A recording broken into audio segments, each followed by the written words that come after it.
Welcome to Boston College.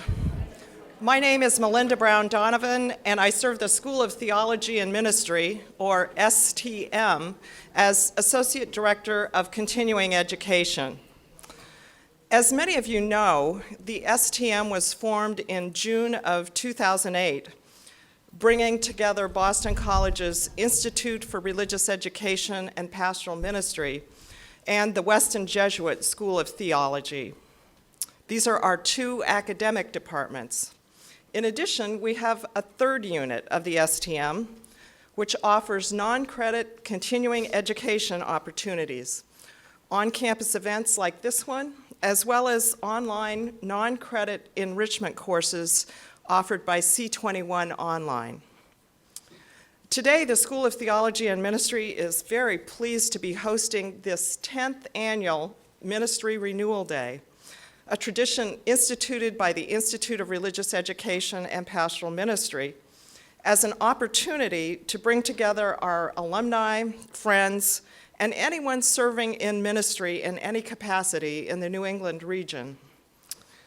In choosing a topic for this day, it has long been our objective to focus on something timely and practical. With the parish landscape rapidly changing before our very eyes, this year, the clear choice was leadership in a multi-parish setting. We're delighted that you're here today for this Ministry Renewal Day, and I invite you to immerse yourselves in the spirit of community, prayer, and learning. It's our hope that you will come away energized for your ministry in a new way. Now, I am pleased to present Father Mark Massa of the Society of Jesus, Dean of the School of Theology and Ministry, and a professor of church history, who will now introduce our speaker.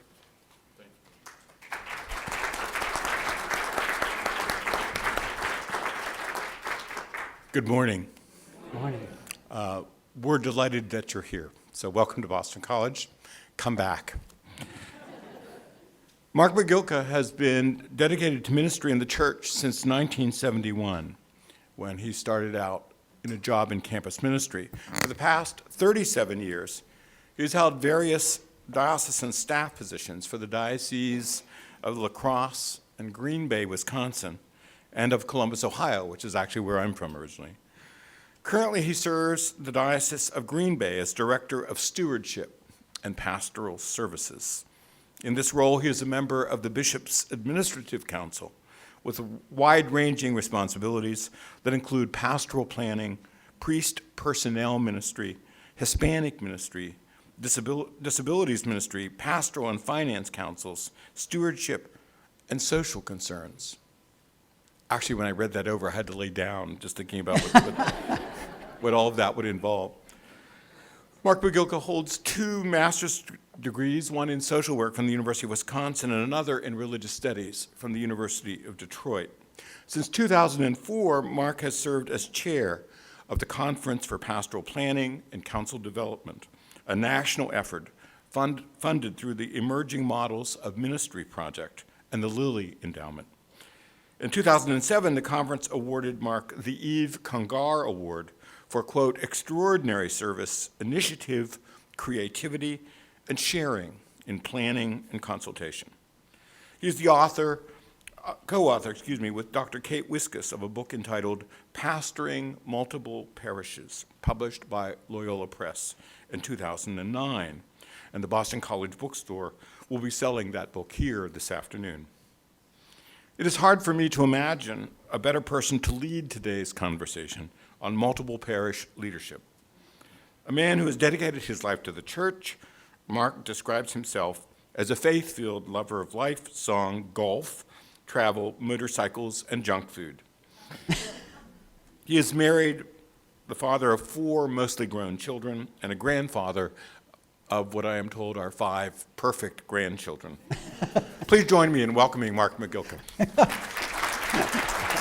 Thank you. Thank you for being here. You're good to be here. Well, good morning. Good morning. That's still a little weak. Good morning. Good morning. Thank you. I don't know if you need the energy I do in the morning. This is not my finest hour. It is good to be here with so many people interested in this topic who come with a vast array of experience and wisdom in, I'm sure, the school of hard knocks. How many would relate to that phrase? Okay, so we've got a lot of experience to share. I do too. Just to give you a context of, in addition to the wonderful intro that Father gave, come from the Diocese of Green Bay. I've been there 28 years, and in the early 90s, we had 212 parishes. Today, we have 157. So we've gone through a lot of the transitions. In the Diocese of Green Bay, 60% of the parishes share a pastor with at least one other parish. So it's kind of interesting. I'm invited around the country to give this talk, and in my own diocese, this is normative, which is an interesting kind of a perspective on what we're going to be talking about. In the Diocese of Green Bay, we have had as many as 6 parishes under a single pastor. Wow, huh? So some of you are saying, oh my gosh, we have 3. That's peanuts. Yeah. In the Diocese of Green Bay, when you work with me, with the Department of Stewardship and Pastoral Services, one of the first things you are taught is that you should thank God that you're a member of this department because you no longer have any problems in ministry. Now, some of you are looking a little skeptical at that. And what I explain, and it's really the cornerstone of our topic today, is that we don't have problems. What we do have is opportunities for virtuous action. And our topic today is a massive opportunity for virtuous action. We're going to look at that from a number of different perspectives. But the first perspective is clearly to invite the Lord to join us. So in your folder, you'll find this, looks like green or lime, or I'm not sure what the official color is. But I thought it would be good to start with a prayer from St. Francis, from Pope Francis. And this was actually put together by a member of my staff. The way we're going to pray this prayer is I want to take a minute, and perhaps even at your table in silence, if there are any intentions that you want to name and share just loud enough to be at your table, to just take a minute and share those. But then I'll read the first line, and you read the second line, and we'll go through slowly so we can let the words touch our minds, our hearts. So, first of all, take a moment in silence. At your table, if there are any intentions that you would like to share, feel free to do so now. So, keeping in mind all those intentions spoken, maybe those still in our minds and hearts, we pray, Lord, make me an instrument of your peace. Let the cry of peace ring out in all the world. Where there is hatred, let me sow love. Where we find hate and darkness, may we bring hope in order to give a new face to society. Where there is injury, pardon. Lord, teach us to step outside ourselves. Teach us to go into the street and manifest your love. Where there is doubt, faith. God's forgiveness is stronger than any sin. Where there is despair, hope.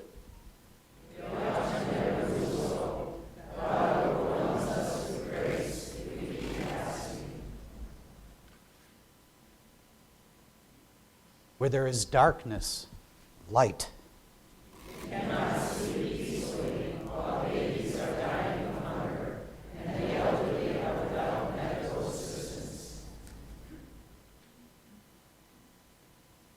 And where there's sadness, joy.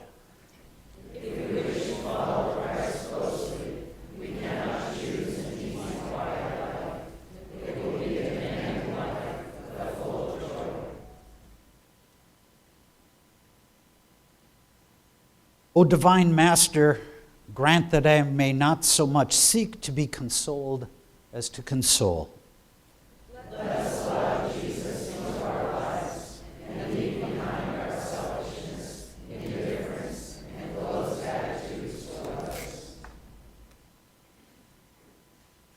To be understood as to understand.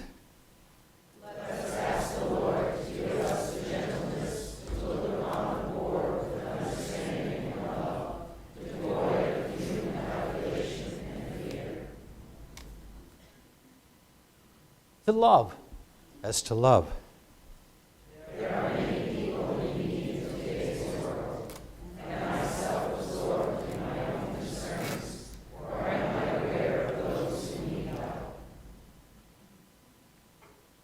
For it is in giving that we receive.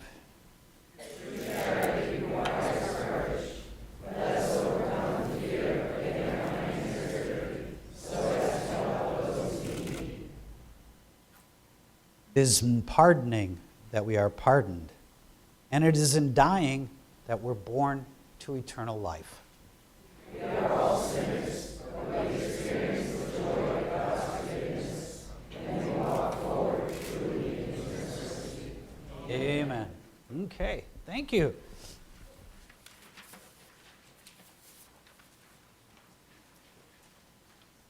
All right, let's give an overview of what we're going to try to do today. As I was sharing with Melinda and the organizers of this, typically this is a 2.5-day workshop. We're going to give you the highlights, the pearls of the workshop, and try to do it in such a way that God help you, you don't just sit and listen. Because if you don't get bored, I'll get bored, and that's not a good thing.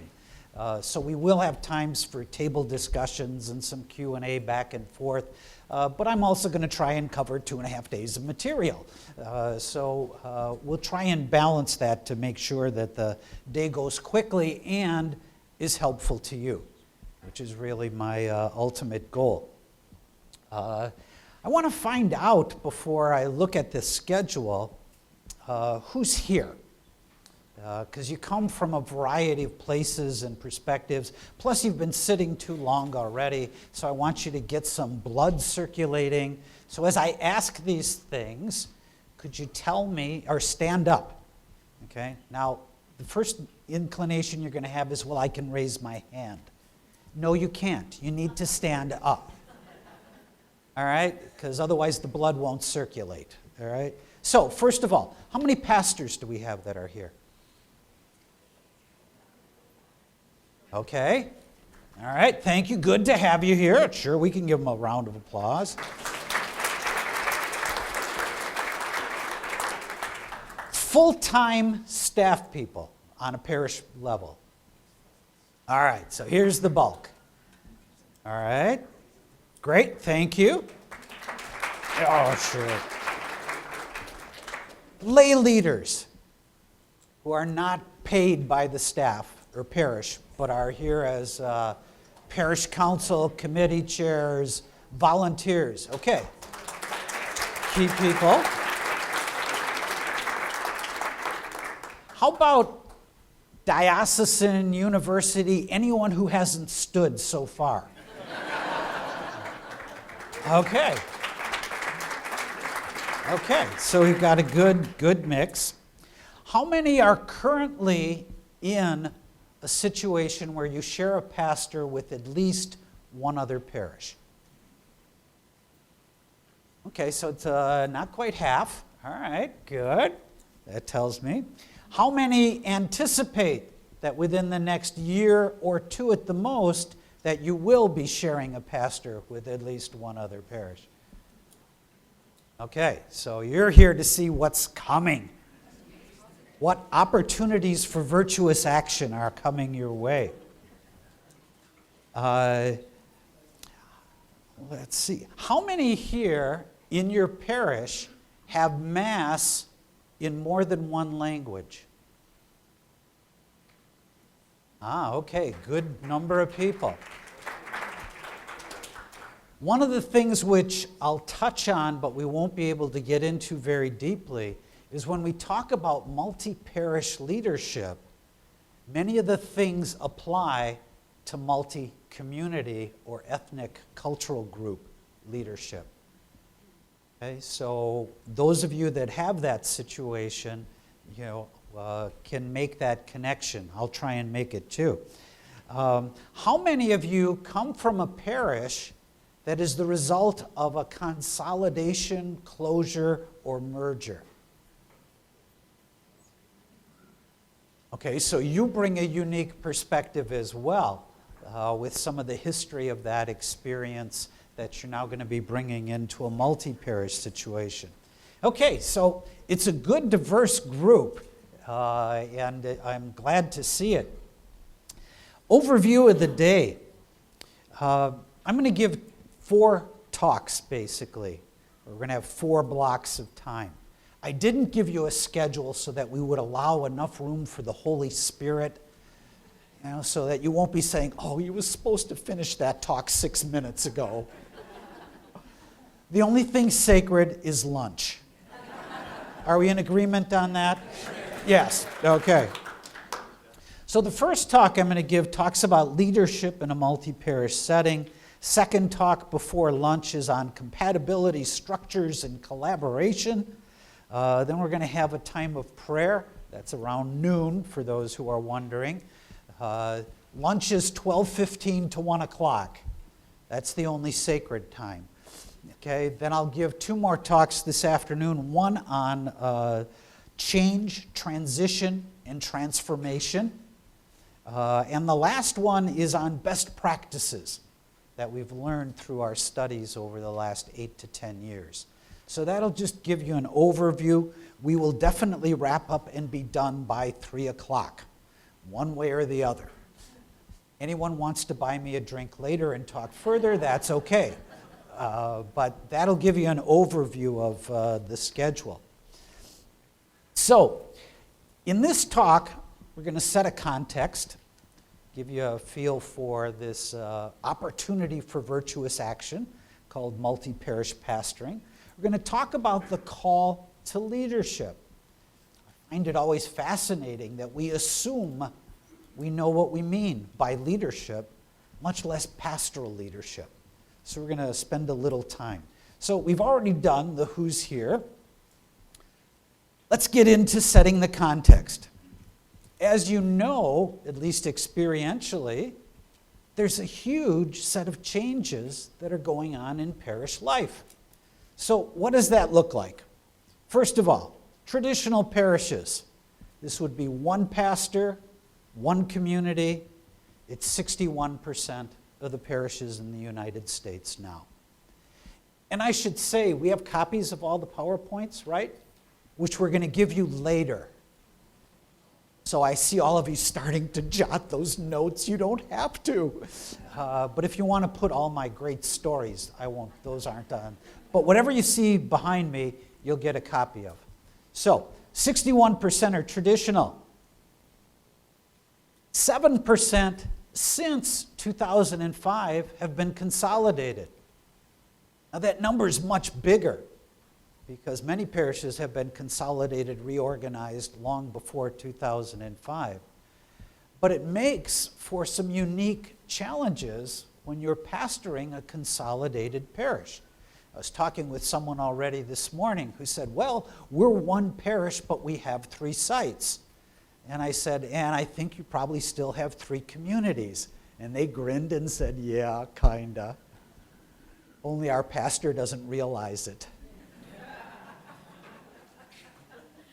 Does that sound like an experience that 1 or 2 of you have had? Okay. All right, so consolidated. Multi-parish parishes, 27%. Now, it's interesting, this is the national stat based on research done in 2011. An earlier study done by Katerina Schuth asked the question, how many parishes and missions, multi-parish situations, and the number she came up with was 44%. So the complexity of parish has changed dramatically. I think of a pastor who years ago came to me and he said, you know, Mark, when I was ordained, if you did your job right, about age 50, you got a nice parish in the suburbs with 2 associates, and life was good. He said, now you get to age 50, and they just give you 2 more parishes and no associates. Is that kind of what you're... Yeah, I see a lot of head bobbing going on. And what's sad, or I should say a challenge, is much of our church is still functioning on the traditional model. Canon law, policies, diocesan procedures, etc., still presuppose 1 pastor, 1 parish. And as a result, we're meeting our pastors to death. Because the diocesan guidelines say the pastor should go to every ministry, every committee, every ladies' organization, every service project that the parishes offer. Correct? One of the things I'll be talking about is the need to revise our pastoral praxis, our pastoral policies and procedures at diocesan and within parish levels. 5% of the parishes in the United States have a thing called a pastoral life coordinator. Now, how many of you are familiar with this model? Okay, very few, so I'll give you 2 minutes on it. Canon Law 517.2 says that when there is a dearth of clergy, a bishop may delegate the pastoral care to a deacon, religious, community, a layperson. The Diocese of Green Bay, we have 19 of these that serve 26 parishes. Basically, they handle everything but sacramental ministry. So it's an interesting model that there's some nervousness in the church. Some bishops have embraced, some are not quite sure. And perhaps given time, we can talk more about that model. The other key big variable in terms of the changing complexity of parishes is multicultural parishes. It's 38%. Pretty big number. And these are the number of parishes that have Mass in more than 1 language. Even in the Diocese of Green Bay, and you may think, oh, great Midwest, Northeast, Wisconsin, what could their issues be? In the year 2000, 7% of the households in the city of Green Bay were Spanish-speaking. With the 2010 census, it was up to 14%. And we know that census numbers undercount, the reality. So if we look at the public school system in Green Bay, 25% of the kids in the public school system are Spanish-speaking, coming from Spanish-speaking households. We also have large Hmong communities. I know in Boston you have how many different ethnic groups that have unique gifts to bring to the church, but how do we keep that together, the diversity and unity, and we'll be talking about that. So, changing realities, they're going to continue to change. What a surprise. Catholic population, it's going to continue to grow. Some would say, oh, it's flat. It is continuing to grow. One of the key reasons it's growing is because of the influx of the Hispanic through the United States. Number of parishes, they're probably going to continue to decline. If we look at the trend, and we're not going to go into all those details, the number of parishes has dropped significantly in the last 5 to 8 years as parish consolidations, linkages, mergers have taken place. And the number of priests available, while there appears to be some progress being made, is still going to continue to go down. So this phenomena of multi-parish pastoring or leadership is only going to grow. So, in the Archdiocese of Boston, the existing 288 parishes are going to be organized into 135 parish collaboratives. Right? You know that. I hope that's not a shock. You know it's coming, and thank God you're here to prepare for it. Because the better prepared you are, the easier the transition. That'll be a key theme. Collaboratives is a unique model. At least I think Boston's the only diocese in the country that uses that language. Usually it's linkage, clustering. I've seen yoking, sister parishes. There are something like 20 different terms used around the country for this phenomena. But since many of you are from Boston, we'll use the language of collaboratives. The goal is that all parishes are called to be strong, effective, intentional, effective centers of the new evangelization. Interesting that the emphasis is on the new evangelization. How many here know what the new evangelization is? Okay, so you've all been given a course and you're in good shape. It'd be interesting to see if you all agree. Okay? And we're in a fascinating time in terms of the new evangelization, especially given our new Holy Father, who has said some marvelous things. I can't wait to see what the document coming out of the Synod really looks like, because the word is he's putting major time into that document. I expect it's going to be an evangelization that is got more ardor, new methods, passion, and possibility than we have imagined up to now. So, as Pope Francis said, when we focus on Jesus, we need to be open to Jesus' surprises. I love that image, being open to Jesus' surprises.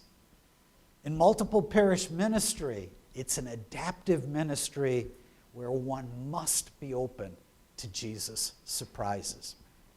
Now, you've been listening way too long, so it's time to put you to work. If we look at traditional versus multiple parish ministry parishes, and we look at all of these areas of ministry,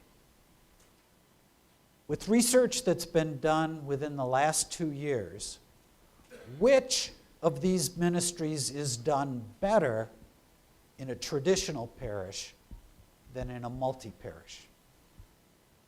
So take a minute, look at this list.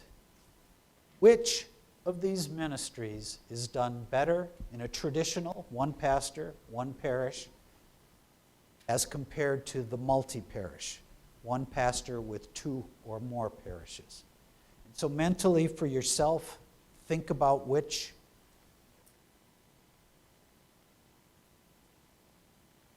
Everybody have a few in mind? All right. Tables of 8 are too big. In groups of 3 or 4, I want you to decide which ministries are done better in a traditional parish than in a multi-parish. Go, I'm going to give you a few minutes to talk. Okay, I know I could turn you loose for the next half hour on this. We want to get just a couple of reactions. If you would wait till the microphone comes to you, and just let me know what are the couple that you came up with, if you'd raise your hand. Nobody wants to risk. Okay, we have one over here. One of the factors that came up in our discussion here is that a lot of this depends.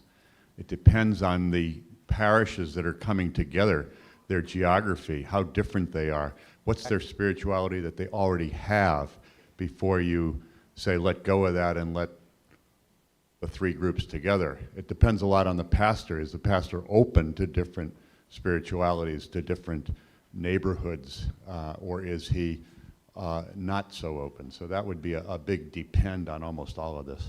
Well, the key here, this is based on research that was recently completed, 2011. It's a sampling of 15,000 people, persons in pew surveys. So what's your guess as to how the person in the pew evaluates these ministries? Where do they evaluate it different if they're in a traditional parish versus a multi-parish? Anyone want to give it a shot? Yes, wait till we get a microphone because they need it for the videotape. But here it comes. Well, we really thought this was a trick question and that you were going to say all of them. But my personal guess would be in the preparation for sacraments, only because if Christ is present in the sacraments and we want people to know Christ intimately, the smaller the group, the healthier the conversation, the more opportunity to share the richness of Christ's love for us. So I would say it's best done in smaller groups and preparing people for the sacraments. Okay, good. Who else? You got one over here.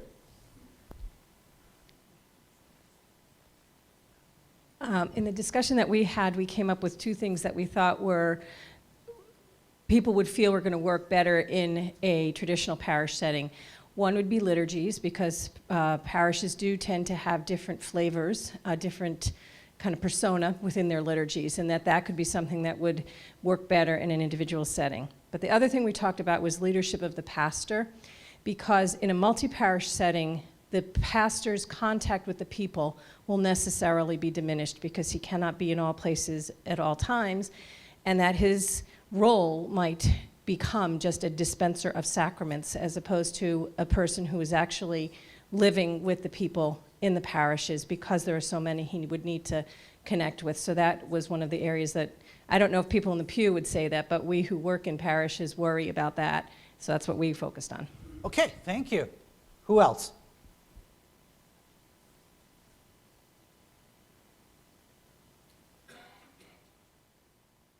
We actually, we had about 4 different conversations at this table, so if people start giving me dirty looks, everyone had their own. Okay. We actually came up with a total different answer for number 10, leadership of the pastor. The leadership of the pastor is more important in the multi-parishes. The involvement of the pastor, not at a leadership level, but being involved is more important in the traditional.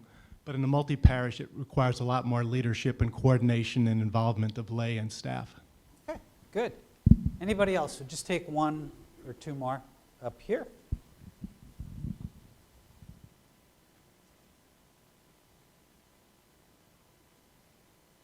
We talked about the parish involvement. In the Boston area, you don't ask an address, you say what parish you're from. And that's a key part of our New England living. And I think that people are going to be surprised when all of a sudden it's not just that parish any longer, and it's going to be a lot of work to bring involvement to make it one unified church. Yeah. Interesting observation on geography and parish affiliation. This same research asked people, how many of you had to drive past another church in order to come to this church for Mass? Anyone want to guess what the number is? 80%? Not quite that high. Is 30%. But 30% drove past another church to get to the church that they worship at. So, interesting observation on that. It probably is not as strong in New England, would be my observation or guess, but certainly in the Midwest, it's even higher. Okay? So, anyone else want to try at my question? Okay, well, the correct answer is, you're right, all of them. You got me. You're the first one that has. But think about the myth of multiple parish ministry. From a parishioner's perspective, they report, if you look at how they rate parish vision, the liturgies, faith formation, evangelizing, etc., statistically, there's no difference. Much of our anxiety about multiple parish pastoring is ours as multiple parish leaders. One of the great myths that I like to unpack right away. You can effectively lead multiple parishes and serve people. You have to do it differently. You try to pastor or lead the same way with a single parish, a multi-parish, chances are it's a one-way ticket to burnout. And we know pastors and leaders and staff members who try to straddle multiple communities that don't do it well and, are martyrs for the cause. My wife is a great reality factor for me because I can get really involved in going. And every so often she turns to me and reminds me that nobody's going to follow a crabby, burnt-out martyr. Have you ever seen that phenomena? One or two of you are nodding your heads and have regretfully either experienced it yourself or been in ministry with. So, pastors of multiple parishes, believe it or not, report they're happy. 42% say they're very happy. Another 51% at least say they're fairly happy. This is based on research nationally. They report they're appreciated. 64%, very much so, find it affirming and life-giving if they look at it as a challenge and an opportunity. If they look at it with, oh no, the idea of the self-fulfilling prophecy. You look at multiple parish leadership, is the cup half full or is the cup half empty? And if your attitude is one of, oh no, you're going to find, oh no, versus what are the opportunities that this presents? Your call to leadership is not just to manage things. So when you have a multi-parish situation, it's not just to maintain the status quo. The call is clearly to go forth, make disciples, baptize, teach, grow the church. How many of you in your parishes have had a conversation within the past year as to how you're going to grow your parish? Pretty good number. Good for you. I don't usually see that many hands. Too many times, and we have one of the key experts on the question, our churches have fallen into the maintenance mode, forgotten about the mission. And this is just so critical, even in a multi-parish, because you can get into a woe is me, woe is us, which immediately gets you trapped in the maintenance mode. How are we going to survive instead of thrive?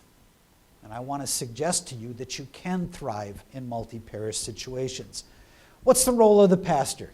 Carry out for the community the duties of teaching, sanctifying, governing. Standard canon law, everybody knows that. What people don't realize often is the next line. With the cooperation of other presbyters, deacons, and the assistance of lay members of the Christian faithful. I want to suggest to you that where multi-parish pastoring is done the best, it's because of the assistance of lay members and the empowerment of people. It's critical. Otherwise, you're looking at a pastor. One of the things I do when pastors transition to multi-parish is to talk to them about this whole question of calling forth the gifts. True story. Had a pastor come to me about 8 years ago. He was Father Gary. Father Gary said, "Oh, Mark, I just said yes to being pastor of 6 parishes. Now, I know you wrote the book and you know all the techniques and things. Tell me what to do." First thing I said to him was, "Father Gary, what is your gift? Father Gary looked at me like I had two heads. He said, don't give me this touchy-feely stuff. I said, no, go with me on this for a little bit, Father. What is your gift? What is it that makes your heart sing in ministry? He said, and this is going to help? I said, yes. Well, he was a unique pastor, and he said, you know, one of my gifts and things I love doing is working with youth. But years ago, I gave that up because that's in the DRE's job description. So the first thing I said is that if you want to survive and thrive serving these 6 parishes, what you need to do is we need to find a way that you can get back to spending some of your time serving youth. For Father Gary, it was Tuesday afternoon was his prep time for his Tuesday night youth group. And he was great. As long as he had that, he could do anything almost. Now, I also asked Father Gary, I said, now what is it that sucks the life right out of you? Anyone want to guess what he said? Administration and meetings. I said, Father Gary, with these 6 parishes coming together, you are going to have additional resources that you never had before when these were 6 separate parishes. We are going to try to find the best business manager that money can buy to complement your gifts. And we're going to assemble a team, with a full-time DRE and a full-time pastoral minister, that together you're hopefully going to create a synergy with this team and serve. Father Gary successfully served those 6 parishes for 8 years and would maintain they were some of the richest years of his ministry because he learned how to call forth the assistance of lay members and empower, delegate, not abdicate responsibility. Key skill set. Leadership. Workshop is about leadership. Again, I've already been talking too long. I want all of you individually complete the following sentence. If you're called to leadership, you should know what it is. Leadership is, complete the sentence.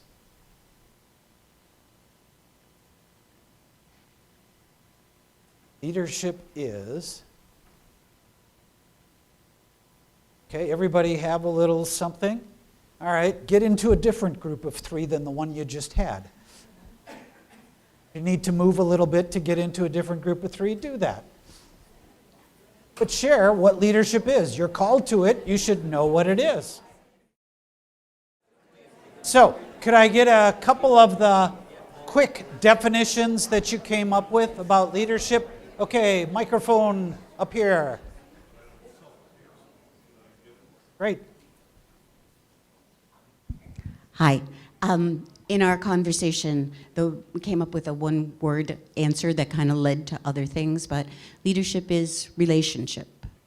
Leadership And therefore, is relationship. when you have a relationship, then you can build trust, you can learn to forgive each other, you can learn to sustain and learn to cooperate, you can admonish one another, and then all those things lead to other things. Okay, good. Thank you. Who else?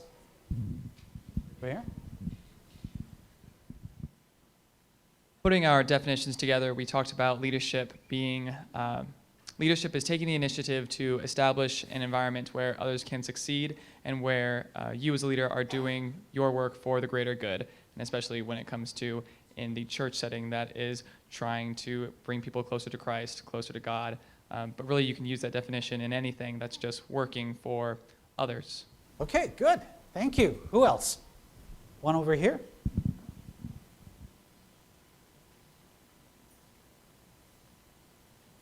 Just broadly saying leadership is the ability to empower others' skills and talents for the betterment of the community vision. Okay, good. I got another one in the back. Yep.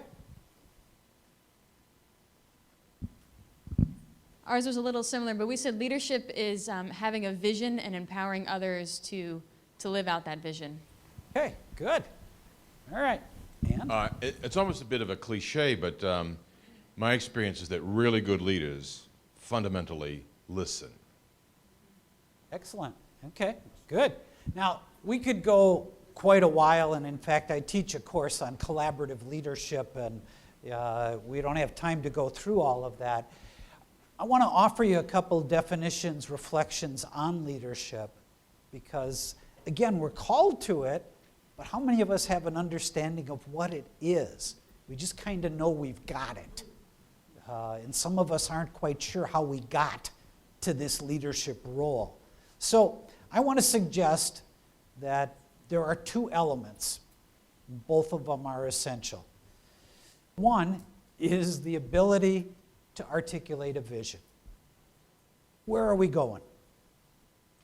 What's our dream? What's our most profound dream? Now, both elements are essential to good leadership. I have worked with bishops. The current bishop I'm serving is the 7th bishop I've served.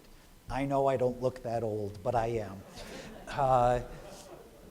I have worked with bishops that are great visionaries, but they're not good leaders because they don't have the second dimension, the ability to engage people, and some of you said this in your definitions, to help make that vision a reality.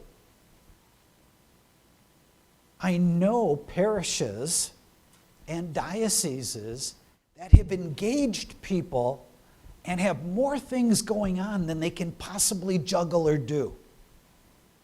You ever seen a parish that's very busy but not going anywhere? One of the biggest challenges I think we have as a Catholic community is we think busyness equals success. Remember the call to make disciples? A lot of our parishes are supporting consumers. They're not making disciples. What's the vision? How do we engage people? Pope Benedict, meeting with Italian priests, actually has weighed in on this question, especially in a multi-parish situation. In 2007, he had a meeting with Italian priests, and one of the priests said, how can priest pastors handling growing responsibilities in multiple churches? And I love the Pope's response. We must help your bishops to see clearly how to ensure that the parish priest continues to be a pastor and does not become a holy bureaucrat. Isn't that a great image? And how true. We desperately need pastors. And when you read what Pope Francis is saying, he's saying the exact same thing. We need pastors who have the smell of sheep on them. We need to be careful, because it's real easy in a multi-parish situation for the pastor to fall into the trap of trying to run everything without delegating, and we'll talk a little bit about that. If I put the word pastoral in front of the word leadership, how does it change? Let you ponder that a second. Is pastoral leadership different than leadership in general? Some are going like this, and some are going like this, and some are, I don't know. It should, right? Well, I hope it does. Because the answer is that in pastoral leadership, the leader and the community together discern not the pastor's or leader's vision, but God's vision. Whoa, that's heavy stuff. And that's what we're called to, is to be about God's vision and will. And together, because of that discernment, we make a commitment to do all we can do so that with God's help and a lot of good hard work, we can make God's will and vision a reality. Again, if you read the words of Pope Francis, he's talking about the importance of discernment as the key tool. One of his recent talks, he talked about You know, when someone asks me to make a decision, the first decision that comes to my mind is usually the wrong one. He talks about the critical need of discernment. I want to suggest to you that in multi-parish settings and multicultural settings, discernment is critical because there are no clear templates. There's no one way to do it. So we have to be people of discernment, prayer, dialogue. These are concepts which we're not necessarily good at, and we need a lot more training and preparation for them. Another way of saying it is pastoral leadership is making God's dream a reality in this world. Love that image, God's dream. But that takes prayer and discernment. Again, Pope Francis has said he doesn't like to make decisions without being in the presence of Jesus, without having the Holy Spirit to annoy him. I love that image too. How many of you have been annoyed by the Holy Spirit? All right. We all have in the church. Every time I think in my life I know where I'm going and what God has intended, I get thrown a curve. Has anybody else had that experience? Okay, multiple parish ministry is a curve. It's not what we thought perhaps many years ago, and yet it's going to become more and more normative. So, if the vision is a discernment, part of the vision is in sync with the church's teaching as to what is a parish. Let's at least start with a single parish. How many here know why a parish exists? Half a hand up here and there, maybe. If I asked you a parish is, can you tell me the 4 elements that are taught in the catechism as to why a parish exists? It's kind of, okay. Community is one. What else? Sacraments is one. What else? Evangelize? No. What else? Prayer? A little bigger than that. Worship. Okay? And you're missing the 4th one. Teach. Care. Okay. You know, I have done this, I don't know how many times, with people in parish councils, you know, or parish staffs, and I've said, why does the parish exist? Everybody kind of stares at the floor like, oh, why did you ask that? You know?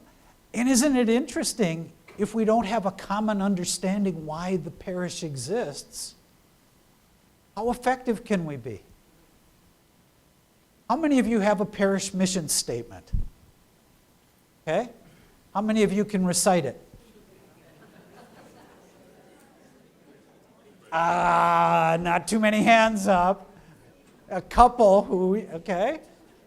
How effective can it be if you can't remember it? In my own department, Stewardship and Pastoral Services, we had this beautifully crafted paragraph that took us 1.5 years to create. Does anyone else have a mission statement like that? I mean, it's a poetic work of art. But when I asked the staff, what is it? No one could ever tell me. Well, if your vision isn't clear and concise, it can't be compelling and be a true light. So now the mission statement for the Department of Pastoral Service, Stewardship and Pastoral Services is to serve parish leaders and build vibrant parishes. That's it. Everything we do, serve parish leaders, build vibrant parishes. That's a message, a mission statement, that you could put on a refrigerator magnet to go to the sacred space in every household. Does your parish mission statement have a similar ability? So, the church teaches that the parish is first a community. entrusted to a pastor as shepherd. Not as warlord and master, as shepherd. Okay? Second, it's a place where the faithful gather for Eucharist, sacraments. Third, placed where Christ's saving doctrine is taught, the teaching. Fourth, it's where charity good works are practiced. Catechism of the Church 2179. Critical for us to have a common understanding of at least single parish, much less what's the vision for a multi-parish. What about the vision in Boston? According to an October 10th statement by Sister Pat Boyle, the goal of the pastoral plan is that all parishes called to be strong, effective, intentional, and effective centers of the new evangelization. So adding a fifth dimension to the local church here in Boston. So what is that new evangelization? We don't have time to drill down to it, but the quote that most often I see is the proclamation of the gospel that is new in its ardor, new in its methods, new in its expression. So what's new that you've done lately? Okay, a lot of us, yes, we need a microphone. Okay, we're going to keep the interns going because they were standing back, sitting. Okay, an idea on the new evangelization that you've done that's new in its ardor and passion, right? Well, kind of. Yes. It's definitely new. Yes. And I think many of us are doing it, but a parish website. A parish website. That includes not only the basic information about the parish, but maybe a lesson a week on part of the readings for the week, or some kind of learning experience. Okay, that's how many there. of you have parish websites? Okay, how many of you have a parish Facebook page? Oh, we lost a few. How many of you tweet? Ah. Okay, even the Pope tweets. Okay? The prayer we started off with was based on the Pope's tweets. Social media. I remember doing workshops 3-5 years ago, and the big thing was website. As my son, a couple of years ago, I said, Jonathan, send me an email. And he said, oh, Dad, that's so 90s-ish. Text me, right? To stay on top of social media, we've got to go beyond website. It's a good start. And the other key with websites is when you go there, is there something that can help people connect? Not just information.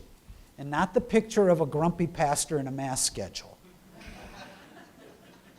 I hate to say how many websites I've seen for parishes, that's the website. Okay? Is it a community of faith that's alive and vibrant? The best image of a vibrant parish is everybody sitting on the front steps of the church, hands extended, young and old. That's the image. And it's the images that speak. But that's another workshop. Another definition of the new evangelization by one of the priests in our diocese that I like. It's making friends with Jesus, being friends with Jesus, and inviting others to be friends with Jesus. Okay?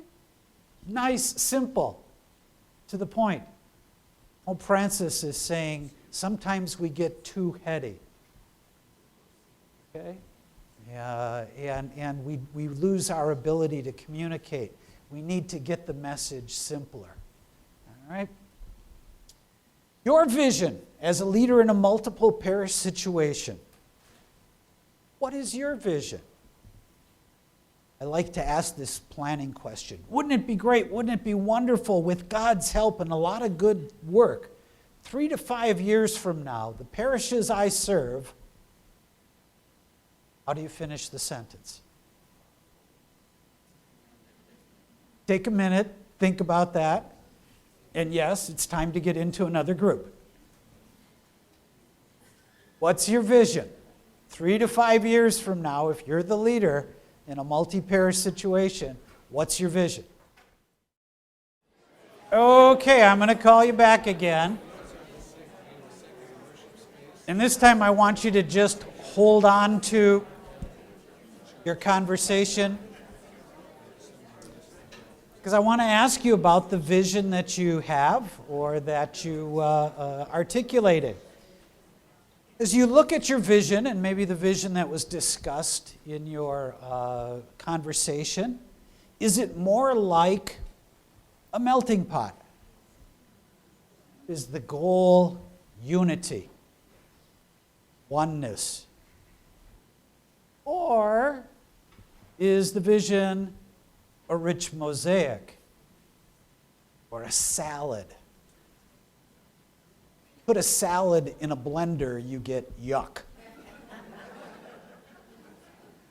But a salad with distinct pieces blended together in a special kind of unity can be a pretty good experience.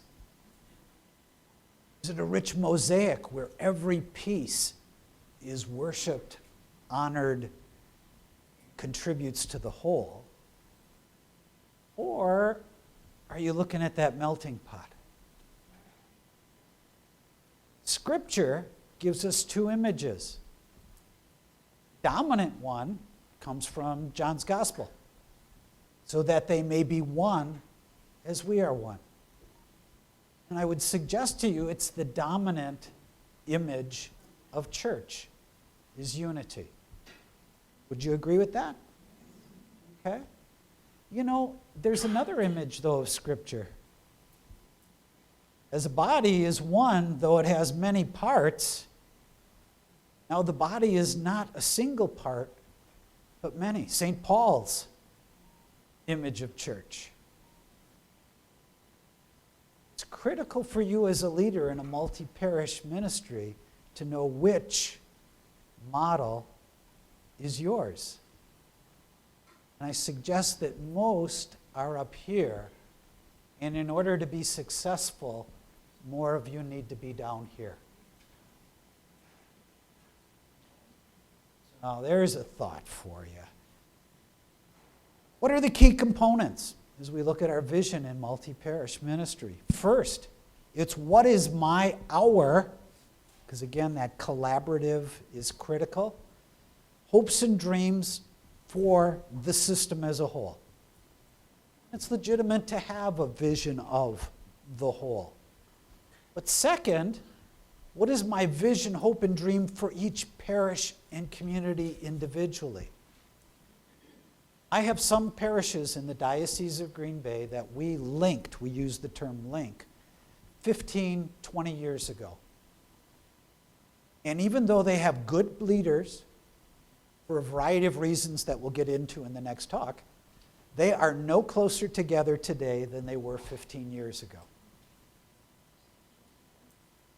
And it's okay. I have a pastor who was pastor of 4 parishes, 15 miles apart from each other in one of our small town rural areas. Maintains that he gets better cooperation and collaboration with those 4 parishes than the 2 parishes he now has in downtown Green Bay that are 2 blocks apart from each other.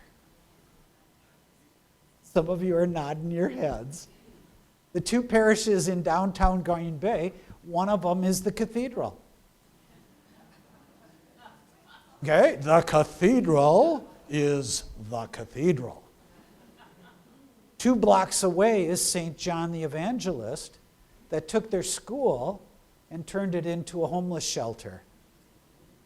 It is also the center for the deaf and hard of hearing community in Green Bay. And this pastor spent 3 years banging his head against the wall, trying to figure out how to create a new unity for 2 communities that are probably never going to come and be close together. They each have different gifts. And once he let go of that and created a more realistic vision, his ministry has become much less stressful, much more life-giving, and the people much more excited about his leadership. We'll talk more about this in the next talk. But the key components are what's the whole, what's the individual, and what are my hopes and dreams for the relationship? All three. When we talk about multiple parish ministry, 1 + 1 does not equal 2. Sometimes pastors say, okay, I have one parish, I have another parish, so it doesn't. 1 + 1 = 3. Because you have to keep in mind parish A, parish B, or community, if you have multi-ethnic, multicultural, and the relationship between the two. Give you a practical example, very simple. Parish A, that we linked together with parish B, gave stipends to its catechists. You know where I'm going? Parish B did not. So it isn't a matter of respecting just parish A but in parish B, because parish B says, well, how come you're paying them and not us? The reverse, I had a parish that was a little smaller. All the parishioners took care of the maintenance. They had no maintenance staff. Linked with a parish that had a full-time maintenance person. Okay? The volunteer-driven parish said, why are you wasting money on that maintenance man? Okay? And of course, the parish with the maintenance man is saying, how can you be sure about the quality of the maintenance of your facility when volunteers are doing the work? Okay? Who's right? They both are. How do you respect that? So it's a different vision than when you have a single parish situation. The Boston vision is to foster parish collaboration while maintaining the distinct identity and integrity of each parish. I think that's a great vision, but there's a dynamic tension in the two. The sooner you recognize that, put it on the table, and talk about how we're going to maintain that creative energy, the healthier your situation is going to be. Interesting. Blessed John Paul II said we need to find new ways in which the parish and its structures can be more effective.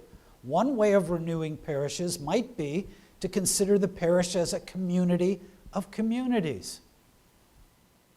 This is back in 1999. Multi-parish pastoring and leadership is recognizing community of communities. So, what are the key communities that make up your parish? If you haven't listed or named those, you need to do that now. And what's amazing to me is we do this, but somehow we don't apply it to multi-parish. How many of you minister to seniors and the elderly the same way you minister to youth and young adults? You don't. Why do we think that we can create one template that's going to work in all parishes when they have unique characteristics, histories, experiences that must be respected in order to provide a life-giving situation? So, when we look at the vision, there's three basic options: to coexist, to collaborate, or to consolidate. And I'll go through these quickly because we need to take a break. Coexistence, you know what that is. Parallel systems. Some of you maybe in outreach to different ethnic groups have initially said, well, come and use our church on Sunday afternoons. Anyone gone through that transition? We have several times. It's a coexistence model. But we have one parish where initially there were 25 people who showed up for the Mass in Spanish, and it was very nice. Inside of 18 months, it was 400. Now we got a different set of issues. How do you move from coexistence to collaboration? Collaboration is the key model in multi-parish. What are these areas where the various groups or parishes overlap? How can we find some common cores and build on that? Don't try to put them together as a blender, but start to build bridges between the communities. Last model, of course, is the merger or consolidation. I do have parishes that we've linked together, and because of the level of cooperation, collaboration, within 3 to 5 years, they come to the diocese and say, it doesn't make sense to have 2 parish councils, 2 finance councils, 2 of everything, because we're so compatible. Is it okay if we merge? It is possible. Doesn't happen in a high percentage, but over time it's possible. But you've got to walk with the people. You can't impose. If we look at the literature on blended families, how many of you know somebody who's in a blended family? Talk to them, they will teach you how to multi-parish lead. Okay. Can you take 2 families and create instant love? No. Can you take 2 parish communities and create instant love? No.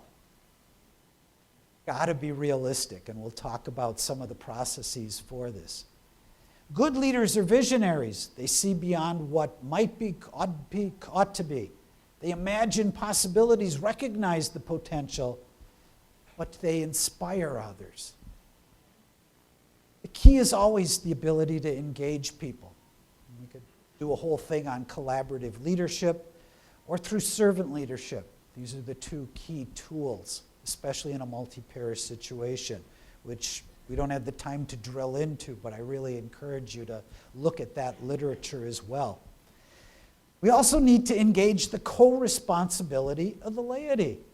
Pope Benedict, recently as August 2012, talking to parish council leaders in Rome, this is a direct quote, "The laity should not be considered merely as collaborators of the clergy, but as people truly co-responsible in the work of the church."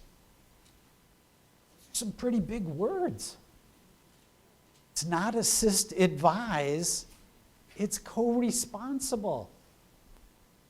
Some different models than what we're using right now. And we can talk more about those. To foster multi-parish collaboration, the thing we talked about earlier, relationship. Somebody nailed it right on the head. And I love the quote from Bishop Pia. Change among acquaintances is challenging. When it comes to change among friends, anything is possible. We look at the pontificate of Pope Francis. What's he doing? He's changing tone and attitude. It's been very clear that that's where we need to make our first changes. Structure will come later. Same thing when we're looking at linking parishes, collaboratives. Seek out and engage the wisdom figures, immerse yourself in the culture. There's a handout in your folder on building trust. Not going to go through all of these because we don't have time, but I would encourage you as a leader, somebody again earlier in the comments nailed this right on the head. Key task is building trust. Not because when people come in, they come with all kinds of anxieties and horror stories. Our first task is to reestablish trust by doing these things. Most important, listen first.